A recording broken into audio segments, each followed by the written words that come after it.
Bonjour à tous, bienvenue sur cette chaîne de YouTube dédiée à l'apprentissage actif du français où nous allons nous promener dans différents endroits de la Suisse et pourquoi pas d'autres pays. Dans cette première vidéo, je vous propose une promenade sur l'un des ponts les plus emblématiques de Genève, le pont du Mont Blanc.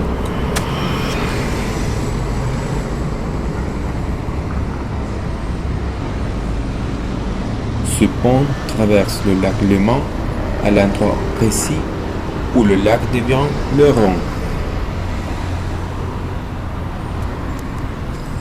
C'est un lieu très fréquenté, aussi bien pour les piétons que par les voitures et les trains.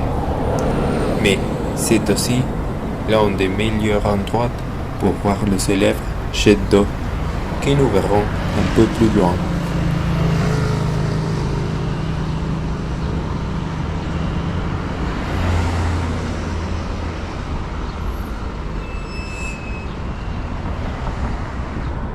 Pendant que je marche sur le pont, on peut voir les drapeaux de la Suisse et de l'Euro féminin 2025 qui s'est justement déroulé ici, en Suisse, et dont les Anglaises sont sorties championnes. Je trouve génial que la ville s'habille aux couleurs de ces événements. C'est une belle occasion de mettre en valeur le football féminin qui gagne de plus en plus de reconnaissance dans le monde entier. Et c'est la première fois que l'Euro féminin est organisé en Suisse. Il y a eu des matchs dans plusieurs villes du pays.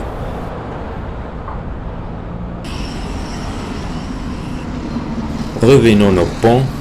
Il a été construit en 1862 et son nom, Mont Blanc, vient du célèbre Mont Blanc, le plus haut sommet des Alpes, que l'on peut apercevoir depuis certaines pointes de la ville par temps clair.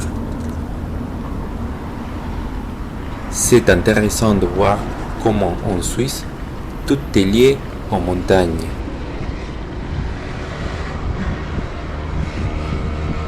Ce pont mesure environ 250 mètres de long et relie deux zones importantes de la ville.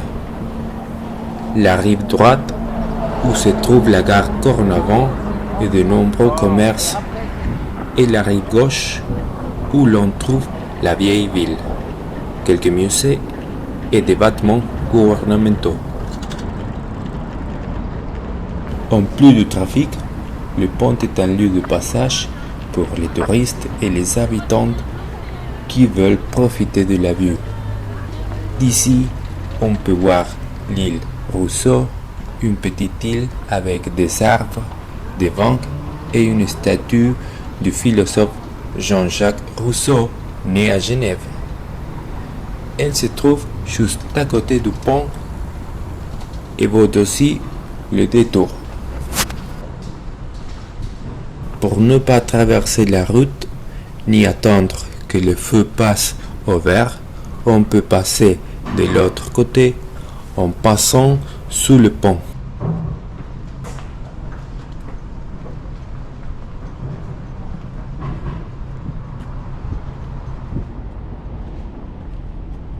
On y verra quelque chose qui apparaît chaque été, la grande roue. C'est une attraction installée près du jardin anglais, qui offrait une vue panoramique incroyable sur la ville. C'est idéal pour les visiteurs, mais aussi pour nous qui habitons ici et qui voulons voir la ville sous un autre angle. Et bien sûr, ce qui ne peut pas manquer, le jet d'eau. Le célèbre jet d'eau devenu le symbole de Genève. Il projette de l'eau à 140 mètres de hauteur et on peut le voir depuis presque partout dans le centre-ville. C'est impressionnant. Et ça c'est tout. J'espère que ça vous a plu. Si vous voulez découvrir d'autres lieux à Genève et en Suisse, n'oubliez pas de vous abonner, de laisser un commentaire ou une suggestion sur ce que vous aimeriez voir dans les prochaines vidéos. À bientôt!